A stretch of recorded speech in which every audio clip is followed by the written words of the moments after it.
নমস্কাৰ বন্ধু বান্ধৱীসকলে, সকলোকে স্বাগতম জনাইছোঁ এটা নতুন ভিডিঅ'লৈকে। যোৱাকালি হয়তো আপোনালোকে নিশ্চয় গম পাইছে, এটা আপডেট এটা নতুনকৈ আহিছে।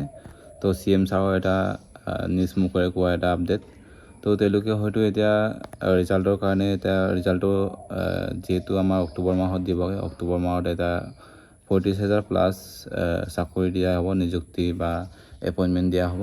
তো এইখিনি কথা এইটো আপোনালোকে নিশ্চয় গম পাইছে। আৰু লগতে যিখিনি হয়তো এতিয়া ল'ৰা ছোৱালী বহুত ল'ৰা ছোৱালীয়ে মোক কমেণ্ট কৰিছে, দাদা আছাম পুলিচ ৰিজাল্টৰ কাৰণে বহুত অপেক্ষা কৰি আছে, বা আমাৰ ABB খাতক লিষ্টটো কিমান যাব আমাৰ ডিষ্ট্ৰিক্টত, ঠিক তেনেকুৱা ধৰণৰ এটা কমেণ্ট আহিছে। তো এটা মই তাৰ ওপৰত কাটক বনাইছিলোঁ বেলেগ ডিষ্ট্ৰিক্টত। যদি আপুনি চোৱা নাই, যদি মই ডেছক্ৰিপশ্যনত ভিডিঅ'টো দিয়া আছে, চাই ল'ব। আৰু কিছুমান ল'ৰা ছোৱালী এতিয়াও কমেণ্ট কৰি আছে যে দাদা অভাৰলেপিং হ'ব নেকি এবাৰ, যোৱা বছৰ যোনটো ফৰেষ্ট গাৰ্ডৰ নিচিনাকৈ অভাৰলেপিং হ'ব নেকি, অভাৰলেপিং এনেকুৱা হ'ব নেকি যে এজন ল'ৰাই দুটা চাকৰি পাব নেকি ঠিক তেনেদৰে ABBত নহ'লে ABত এটা বা APRত এটা, ঠিক তেনেকুৱা ধৰণৰ অভাৰলেপিং হ'ব নেকি তেনেকুৱা ধৰণৰ বহুত ল'ৰা ছোৱালীয়ে হয়তো মোক কমেণ্ট কৰিছে। বা যোৱা বছৰ হয়তো এনেকুৱা হৈছে বা অৱস্থা, বহু ল'ৰা ছোৱালীয়ে হয়তো কনফিউজন হৈছে, বা বহু ল'ৰা ছোৱালীয়ে এটা এনেকুৱা পষ্ট খালী হৈছেগৈ যে এজন ল'ৰাই দুটা চাকৰি এনেকুৱাকৈ পাইছে। তো তেনেকুৱা ধৰণৰ এটা মোৰ লগৰ এটাই এনেকৈ পাইছিলে।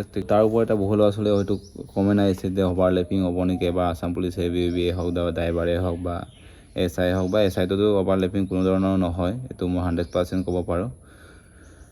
তাৰ ওপৰত বহু ল'ৰা ছোৱালীয়ে বা বহু ইউটিউবাৰে এতিয়া ভিডিঅ' বনাইছে, বা আপোনালোকে নিশ্চয় চাইছে এইখিনিৰ ওপৰত। আৰু মই যিখিনি জানো বা মই যিখিনি পাইছোঁ, আপোনালোকৰ মোৰ চেনেল যোগেদি আপোনালোকক প্ৰকাশ কৰিব বিচাৰিছোঁ। যিহেতু এতিয়া অভাৰলেপিঙৰ বিষয়ে আমি প্ৰথমতে আলোচনা কৰিম। যিহেতু যোৱা বছৰ যিহেতু আমাৰ এতিয়া পষ্টটো আছিলে আছাম পুলিচ ABB, হয় নহয়? আছাম পুলিচ ABB প্ৰায় 4-5 হাজাৰমান প্লাছ আছে, আপোনালোকে নিশ্চয় গম পাইছে এইখিনি কথা। আৰু এনেকৈ UBSIটো আপোনালোকৰ 144টা প্লাছ আছে।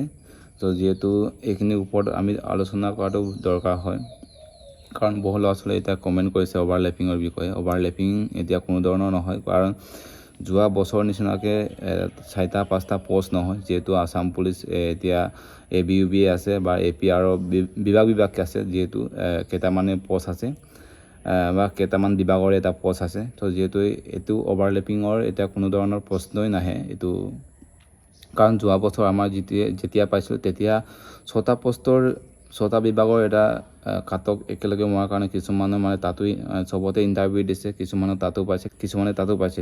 ঠিক তেনেকুৱা ধৰণে এজন কেণ্ডিডেটে 2টা চাকৰি পাইছিলে যোৱা বছৰ, যোনটো আমি পাইছোঁ একেলগতে। তো তেতিয়া এনেকুৱা ধৰণৰ অভাৰলেপিং হৈছিলে। এতিয়া আমাৰ আহিবলগীয়া যোনটো অক্টোবৰ মাহত এপইণ্টমেণ্ট দিবলগীয়া, বা আমাৰ যোনখিনি হয়তো আপকামিঙো আছে, এইটো মাহৰ বা ভিতৰতে আমাৰ ৰিজাল্টখন দিব পাৰে। ছেপ্টেম্বৰ লাষ্ট উইক নহ'লে আমাৰ ছেপ্টেম্বৰ 20 তাৰিখ আৰু 30 তাৰিখৰ ভিতৰত আমাৰ দিয়া কথা আছে। তো যিহেতু দিব পাৰে, এতিয়া চৰকাৰৰ কথা আৰু আমাৰ গৃহমন্ত্ৰী বা বিভাগৰ কথা, এইবিলাক কেতিয়া দিব পাৰে এইখিনি আমি পাছত আলোচনা কৰিম। তো যিহেতু এতিয়া আমি অভাৰলেপিং বিষয়ে এতিয়া আমাৰ খোলোঁ। তো যিহেতু অভাৰলেপিং কোনো ধৰণৰ এতিয়া এবছৰ নহয়, কাৰণ যোৱা বছৰ বহুত বিভাগৰ এটা পদ আহিছিলে, এইটো কাৰণে অভাৰলেপিং হ'ল। এবছৰ আমাৰ আৰু পষ্টটো ইমান কিবা নহয়, কাৰণ যোৱা বছৰ বহুত পষ্টটো হাই আছিলে বা বেছি আছিলে, তাৰ ওপৰতে অভাৰলেপিং হ'ল। বা যোৱা বছৰ অকল 5-6 মাহ ভিতৰত আমাৰ ইণ্টাৰভিউ পাতি চেছ কৰিলে, কাৰণ আমাৰ যোনটো মই কৰি আছোঁ চাকৰি জেল ৱাৰ্ডাৰ, তাতে আমাৰ নৱেম্বৰ নে ডিচেম্বৰ মাহত আমাৰ এডভাৰটাইজমেণ্ট নটিচ ওলাইছিলে। তাৰ জুন মাহত আমি জুন মাহৰ 1 তাৰিখে জইন কৰিছিলোঁ। তাৰ আপোনাৰ 5-6 মাহৰ ভিতৰত ইণ্টাৰভিউ বাইবা দি এক্সাম দি খতম ফিনিছ আমি জইন কৰিলোঁৱে। ঠিক তেনেকুৱা ধৰণৰ এবছৰ যিহেতু আপোনালোকে বহু ল'ৰা ছোৱালীয়ে হয়তো ফেইল কৰিব, বা আমি বহুত ৱেইট কৰিলোঁ 2023 চনৰ হয়তো অক্টোবৰ নৱেম্বৰ ছেপ্টেম্বৰ মাহত, তেতিয়া এইখন যিটো এতিয়া ৰিজাল্ট দিবলগীয়া আছিলে, তেতিয়াই আমাৰ নটিচ ওলাইছিলে, এডভাৰটাইজমেণ্ট নটিচবিলাক। তো তাৰ পৰা হিচাপ কৰিলে আমি আজি 2 বছৰ বেছিকৈ হৈছে।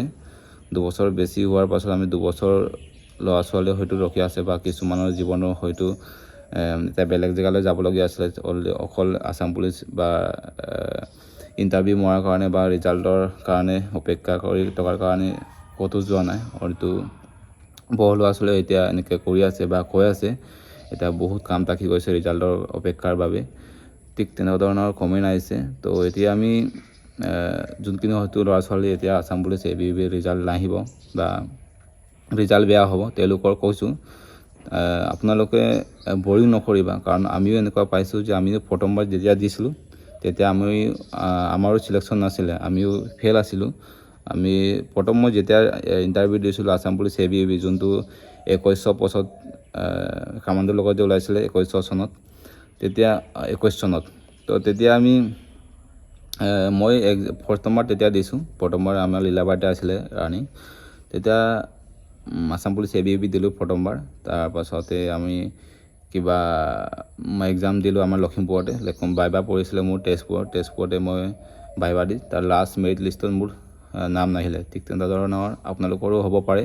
তো এইটো কাৰণে মই বৰিং নকৰাকৈ মই ভাবিলোঁ যে মোৰ ফাৰ্ষ্ট টাইম মই কেলৈ বৰিং কৰিম, আকৌ নেক্সট টাইম দি চাম। ঠিক তেনেকুৱা ধৰণৰ যুঁজি চাব লাগিব আপুনি নিজৰ লাইফৰ লগত বা নিজৰ কিবাৰ লগত যুঁজিব লাগিব, বা আপোনাক যোনে হিংসা কৰে বা আপোনাক যোনে ইনচাল্ট কৰে তাৰ লগত যুঁজিব লাগিব। আমি যুঁজি কাম কৰিব লাগিব, তেতিয়াই আমি পাছলৈ বা ভৱিষ্যতে কিবা এটা কৰিব পাৰিব, হয় না। এইটো কাৰণে আপোনালোকে বৰিং নকৰিবা যে মই এবছৰ পাছ কৰিব নোৱাৰিলোঁ, মই অহা বছৰো পাছ কৰিব নোৱাৰিম চাগে, মই সেইটো কাৰণে নিদিওঁ, এনেকৈ নাভাবিবা। আপোনালোকে কেতিয়াও এইটো শব্দ আপোনালোকৰ মুখৰ পৰা নুলিয়াবা। মুখৰ পৰা যেতিয়া শব্দ ওলাব আপোনালোকৰ গোটেই পোক পৰুৱালৈকে আপোনালোকৰ কথাখিনি শুনি থাকে। তো এইটো কাৰণে আপোনালোকে মনতে ভাবি ৰাখিবা যে মই চেষ্টা কৰিয়ে থাকিম, বা এইবছৰ মই নাপালোঁ নেক্সট বছৰত ট্ৰাই কৰিম। ঠিক তেনেধৰণৰ আপুনি ভাবিব লাগিব। তো এইটো কাৰণে মই ভাবোঁ আপোনালোকৰ এইখিনি কথা হয়তো মনত ৰখাটো ভাল। আৰু ল'ৰাৰ জীৱন লৈছোঁ কেতিয়াবা বা আমি কষ্ট কৰি আমি কাম কৰিব লাগিব, বা আমি ভৱিষ্যতে কিবা এটা নহ'লে কিবা এটা কৰিবই লাগিব। ঠিক তেনেধৰণৰ আপোনালোকে নতুনকৈ ভেকেঞ্চি আহিছে আমাৰ নৱেম্বৰ মাহ আপকামিং। তো যিহেতু আমাৰ এইটো এপইণ্টমেণ্ট দিয়াৰ লগে লগে এইখিনি কথা গম পাইছে আপোনালোকে, নিশ্চয় এডভাৰটাইজমেণ্ট নটিচ আহিব, নতুনকৈ এটা ধমাধমকৈ আহিব। তো এইটো কাৰণে মই ভাবোঁ আপোনালোকৰ এতিয়াৰ পৰা প্ৰেক্টিচ কৰি ৰাখক। যিহেতু AAPF যোনটো ফৰেষ্ট বেটেলিয়ান পষ্ট আহিবলৈ গৈ আছে, আপোনালোকে নিশ্চয় গম পাইছে এইখিনি কথা। তো তাৰ ওপৰত আমি বহু ল'ৰা ছোৱালীয়ে হয়তো এটা বেটেলিয়ান ফ'ৰ্চ বা বেটেলিয়ান এটা বিভাগত যাবলৈ মন যায় বহু ল'ৰা ছোৱালীয়ে হয়তো। সেইটো কাৰণে আপোনালোকে প্ৰেক্টিচ কৰক এতিয়াৰ পৰা। যোনসকল ল'ৰা ছোৱালীয়ে হয়তো প্ৰথমবাৰ ফেইল কৰিছে বা আগতে বহুতবাৰ হয়তো দি পাছ কৰিব পৰা নাই, তেওঁলোকে হয়তো এতিয়াৰ পৰা প্ৰেক্টিচ কৰক, প্ৰেক্টিচ ৰাখক। বা অকল প্ৰেক্টিচ কৰি ৰাখিলে নহ'ব, যেতিয়া আপোনালোকৰ ষ্টাডিটো কৰিব লাগিব অকণমান। তো এইটো কাৰণে আপোনালোকে গোটেইখিনি কাম কৰিব লাগিব সমানভাৱে, বা এটা চাইডে যদি কৰি গ'লে এটা আন চাইডে যদি ৰখি গ'লে এনেকুৱা নহ'ব। তো গোটেইখিনি আমি 99% বা 95% আমি কৰি থাকিব লাগে, তেতিয়া আমি কিছু কামত আমি সফল হ'ব পাৰিব, হয় ন। এইটো কাৰণে মই ভাবোঁ আপোনালোকৰ এইখিনি কথা মনত ৰখাটো দৰকাৰ, বা এইখিনি কথা আমি আলোচনা কৰাটো দৰকাৰ। কাৰণ এটা জীৱনৰ প্ৰত্যেকটো ল'ৰা বা প্ৰত্যেকটো ল'ৰা ছোৱালীৰ এটা জীৱনৰ লক্ষ্য থাকে। এই জীৱনৰ লক্ষ্য নাথাকি বা কৰিব নোৱাৰিলে কিছুমান ল'ৰা ছোৱালী হয়তো ডিপ্ৰেশ্যনত গুচি যায়, বা কিছুমান হয়তো মেণ্টেলিটি অকণমান বেয়া হোৱা চান্স থাকে। তো এইটো কাৰণে মই ভাবোঁ যে আপোনালোকৰ এইখিনি কথা মনত ৰখাটো ভাল। তো এইটোৱে আছিলে আজিৰ ভিডিঅ'। যদি ভিডিঅ' ভাল লাগে লাইক কমেণ্ট শ্বেয়াৰ কৰি দিব। যদি নতুনকৈ চেনেলটো আছে ছাবস্ক্ৰাইব কৰি দিব।